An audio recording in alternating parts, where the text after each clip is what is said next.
The train is packed, it's hot, I'm tired and looking for a place to sit. Everything was occupied, but at one point I see an old lady get up and start making her way to the doors. I went over to sit in the new place, but found a purse in it instead, belonging to the girl in the window seat. I asked her if she could move the purse, but she didn't respond. I noticed she had headphones in, so I figured I'll just pick up the purse and hand it to her as I'm sitting down. As soon as I touched that thing, she went off on me with the most disgusted look and tone, asking me what the hell I was doing. I explained. She then had the nerve to lie that she was keeping the seat for her friend. I told her I knew for a fact she was alone because I just saw the old lady get up, to which she did not respond. So I started making my way down, forcing her to pick up her purse if she didn't want it crushed under my back. This released an even bigger tirade and series of "what the hell is your problem?" I saw another old lady looking for a seat and approaching ours, so I figured I'd had enough petty crap, turned around to the girl, who was slightly overweight, locked eyes with her and told her, "Oh, I'm sorry, I didn't realize you actually needed 2 seats to be able to fit. My bad, I'll get up now." I got up and offered my seat to the old lady, who took it with a smile, seemingly ignoring the huge crap storm that was spewing out of the girl's mouth as I was walking away. I noticed some people gave me dirty looks, but others were chuckling, so I kinda wondered if I stepped too much out of line there. Everyone's the idiot here. I don't understand why you wouldn't just tap her on the shoulder if she couldn't hear you. Picking up her purse yourself was a bad move and probably made her very defensive. If I was in that situation, I would have thought you were stealing it, to be honest. I also think her lie may have been part of that. Sometimes if you feel threatened on your own, the smartest thing to do is say that you're waiting for a friend, because if anything dodgy was afoot, you might scare the potential offender off. Everyone's the idiot here. Is she horrible? No argument. In fact, the way she's acting sounds like it borders on some kind of mental illness. Way out of line. Nobody needs to put up with that crap. But there's something to be said for when they go low, you go high. You had a long list of things you could have said to put her in her place. Going after her appearance is the lowest hanging fruit, and, honestly, it's beneath you. Sure, she's an idiot, but that's not a free pass to be one too. And you know what? Your clapback wasn't even all that funny. I'm going with everyone's the idiot here. If the train was crowded, she should have just swallowed it up and let you have the seat. And while I understand her being defensive about a stranger grabbing her purse, I would be super alarmed if someone did that to me. Her reaction was completely unwarranted. However, joking about people's weight is never a good idea. Those kinds of offhand comments seem funny, but they can really ruin a person's day or their self-image. I still remember the dumb jokes kids would tell me about my weight, and it still bothers me to this day. I, 34, have been seeing my girlfriend, 28, for 4 years. We've talked about marriage and kids in passing. It's always been something we're both open to, but we're both quite career-minded, and that's been our focus. She and her brother both often joke and complain about the pressure they feel from their parents to get married. He's been in a relationship longer than we have and still not engaged, and I've seen as well how it's something their parents drop unsubtle hints about all the time. I don't think they mean it to feel like pressure, they just want their kids to be happy and they want to be grandparents. Anyway, I've been thinking about it a lot lately. I've reached that point in my life where marriage is increasingly appealing. I'm ready to make that commitment and I know she's the one for me. Her parents hosted a dinner party to celebrate us all being able to finally visit each other's houses again. It was me, my girlfriend, her brother, his girlfriend and our 3 sets of parents. It seemed perfect to me, so after dessert, I got down on one knee and proposed. She looked pretty stunned and said, I guess, and everyone laughed. All the parents started celebrating, her mother was crying, her father was opening champagne, we were all hugging. We went home later and I told her how happy I was to spend the rest of my life with her, and she started crying and saying she felt like she had no choice. This upset me, it was hardly the enthusiasm I'd hoped for, and I asked if she loved me. She said she did, and maybe she did want to get married, but the way I proposed made it feel like her answer was a foregone conclusion, and she didn't have time to think about it, and even now she knows that if she were to change her mind, she'd be letting everyone down and disappointing her parents. She said she wished I'd propose privately, so we could talk together about what it really means and what our future looks like, and she could be really 100% sure of her decision before announcing it to her family. She feels like I've removed her opportunity to prepare for her parents' reaction and make sure she was saying yes because she wanted to, instead of because of expectation. She says she's less sure than ever about our relationship because the proposal shows how little I know her or what she wants. I thought I was being romantic, and even if it wasn't her ideal proposal, I don't see why that should affect her answer. Our relationship's about more than just that one evening. Am I the idiot? It pains me to say this, but you are the idiot. She has a point. When I saw the title, I was ready for a story about some entitled girl who was mad that you didn't make some huge grand gesture with fireworks and crap, but she has a point on this one. By making a public spectacle out of it, you really did force her into a corner. Saying no in that situation is incredibly awkward, to the point that most people couldn't bring themselves to do it, and now, as she said, she feels kind of trapped into it because all those people saw her say yes and all got excited about it. You're the idiot. Public proposals put a huge amount of pressure on the person to say yes, especially in front of all of the family. You took what should have been a decision between the two of you to move your relationship forward and turned it into an obligation. Even if she wanted to say yes, you took away her agency in this huge life-changing decision. The fact that you can't see that is why she's feeling less certain than ever about your relationship. Try and understand her perspective because you clearly really missed the mark with this one. You're the idiot. Usually, this conversation takes place before a ring is even purchased. You literally talk about whether or not you want to marry each other, get engaged. You even talk about likes, dislikes for rings and proposal, etc. My now husband and I had this conversation a year before and again around 6 months before actually getting engaged. We agreed marriage and engagement to each other was something we both wanted and saw for our future, and on what timeline we each preferred. Communication is key. Active listening is key. I work remotely and have for the same company for about a year now. Even though I am work from home, I've created some friendships with coworkers across the country. Most of them I love like close friends. Recently, a gentleman from my group reached out to me asking if I would participate in a $100 susu.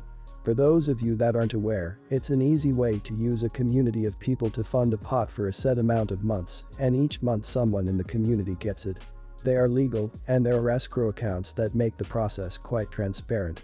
I trusted him, sent over my $100, and didn't much think about it until he started to tell me I needed to bring in 2 more people with $100 each.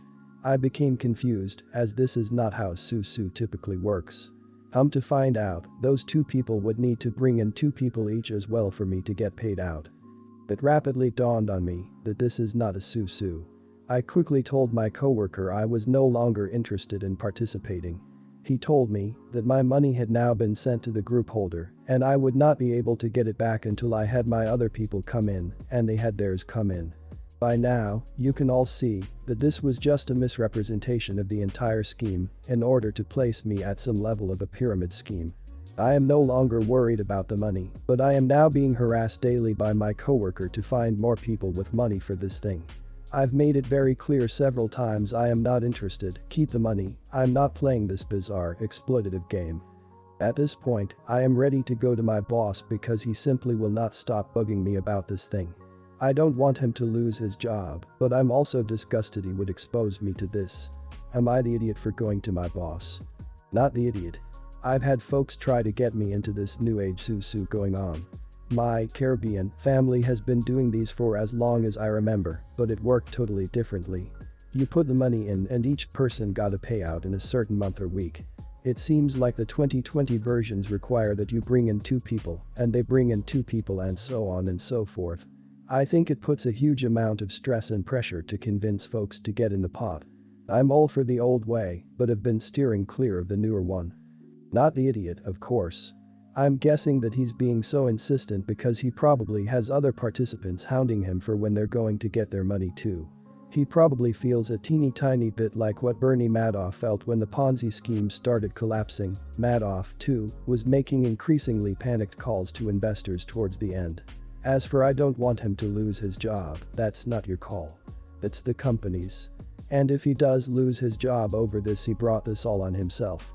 He should lose this job, and you shouldn't feel bad about that at all.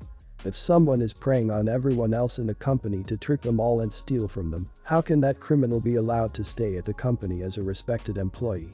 He needs to lose this job in order to stop tricking everyone there, and perhaps if he actually is a good person after all who just got caught up in something he couldn't get himself out of, and he's not just a basic criminal at heart who will always try to get away with any tricks or exploitation he can. Then he will learn from this. So, growing up, my 27 parents always wanted me to be an architect. When I was in kindergarten they told me that's what I wanted to be. It was one of the first words they taught me how to spell. Every birthday I'd get a book on Frank Lloyd Wright or some architectural marvel and a new Lego set. There was never any question in their minds as to what I'd do when I grew up. And, well, I have a problem with being spineless, so I just rolled with it. I took the classes that would be relevant in high school, and in college I went and I studied architecture. I'm not bad at it, I don't think, and I got a job at a pretty great firm in my area after graduation. My parents are very proud and boastful, cause it's a very high-end firm. But, I don't like it. I'm good at it, I know what I'm doing, and I always get praise from my bosses, but it kills me every day. I'm as passionate about what I'm doing as I was about being a cashier as a teenager. Recently I got an offer to take a 3-month sabbatical from my work. I've been here for 4 years and am the favorite of management, plus I think they're rather looking for people to take time off since everything slowed the hell down. Unpaid but still, a break. I also got an offer from a rather rich older woman who I've known for a while and who's in my bubble to use the sabbatical as a trial run on being her sugar baby. We've gone on dates and slept together a few times, and she says she hates how stressed I am and wants to give me a chance to do college over again and study something I care about.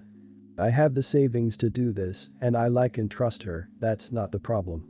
The problem is that it would wreck my parents. They spent literally the first 18 years of my life trying to get me to be an architect, and I've made them so proud by doing what I do. Taking this opportunity would not only devastate them, it would make them a laughingstock in their community. I would be causing them emotional harm by doing this, I know it. So, would I be the idiot if I took this chance to turn my life around? Not the idiot for wanting to change careers, but I think you need to figure out A, what you want to do besides not this, since there's a decent chance you don't need to go back to school, or at least redo everything, and B, a way to support whatever retraining is required that doesn't involve going straight from living in your parents' shadow to leaning on your sugar mama.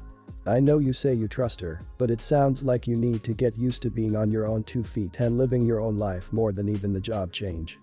I think that a lot of people might be overlooking this because you have a sugar mama instead of daddy, but her behavior is very similar to grooming, alienating you from parents, getting you financially reliant upon her, appearing to be supportive of big changes in your life. If you burn a lot of bridges and go with this woman, you have no guarantee that she will continue to be as nice and supportive once you don't have any options. I don't guarantee that this is the case, but it certainly could be. Not the idiot, but don't plan on being a sugar baby as a career. As you get older, you will get traded in for a younger model, then what will you do? Make sure you have a backup plan. And yes, it will destroy your parents, but who says they have to know? You would also not be an idiot if you lied to them about how you're supporting yourself. I also don't think you'd be turning your life around, you'd be taking advantage of a very profitable temporary situation. Use this as a way to take some time off work and figure out what you really want to do with your life. My girlfriend and I have been dating for a little over a year and a half. She is vegan, and I have known this since before we were officially dating.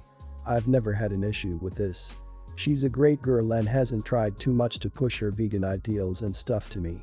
There have been a few times where she's made comments like "I can't believe you actually eat that" or "vegan food is so much better for you." I've shrugged these off as they haven't bothered me too much. I'll eat about anything, and I do love meat. I make an effort to try some of the vegan things she makes, but she knows that I don't like most of the stuff. For my birthday, I told her beforehand the restaurant that I wanted to go to. It was somewhere that doesn't really have good vegan options, and I did know this. When going out we always normally make sure that the place has good options for both of us. I figured that since this was my birthday that we could make exceptions though. I was working on my birthday. Our plan was for me to come home and open presents and then go out to eat. I arrived home and immediately smelled food when I walked in. I got into the kitchen and sure enough saw a lot of food laid out.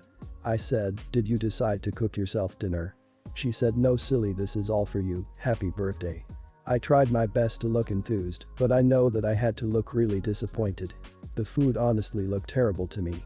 Some vegan options are okay, but what she did was try to do mock versions of my favorite meals, which I always hate. I'd rather the vegan food be its own thing. She finally asked if something was wrong. I told her that while I appreciated the effort she put in, there was no way that I could eat this. She started tearing up and telling me how much work she put in to make it special for me. She said that she did this so we wouldn't have to go to the restaurant I picked because it sounded awful to her. She thought this would be a good compromise. I ended up driving out to get the food that I originally wanted. I tried to take it back by her place to eat it with her, but she told me not to and for me to leave her alone. I tried to apologize and tell her that I didn't mean to hurt her feelings. Was I the idiot here? Not the idiot. This isn't about it being vegan, it's about how you guys had a plan and she changed it. If I say I'm really excited to go out to eat because some place makes my favorite food, and I get home and someone in my family who's not a trained chef is attempting an imitation, I'm not super thrilled. And even if you'd otherwise be gracious about the change in plans, it was your birthday. Even if she hated the restaurant, she should have swallowed it up and dealt with it one day a year. Not the idiot. I'm big on your birthday, your choice, and you were very clear what you wanted. She took it upon herself to cook for you without any warning, knowing you didn't want vegan food for your birthday and that you wanted to go out to a specific place. You usually go to places you both like, you wanted this one restaurant on your day. That's reasonable. She didn't respect that. She's the idiot here, since she sprang it on you without asking or warning, knowing it's not what you wanted for your birthday. Not the idiot. I'm not a vegan. My sister's ex was. We always had them over for pool time, and I always made vegan-friendly alternatives to the regular food to make everyone happy. One particular time, she texted me saying, "You always buy the food to grill, let us buy it for once." Great. Turned out to be vegan hot dogs. They were unpalatable to me, so I had to say, "Why couldn't you let me know they were vegan ahead of time so I could have made my own for the rest of us?" I basically ate salad only. Not the idiot.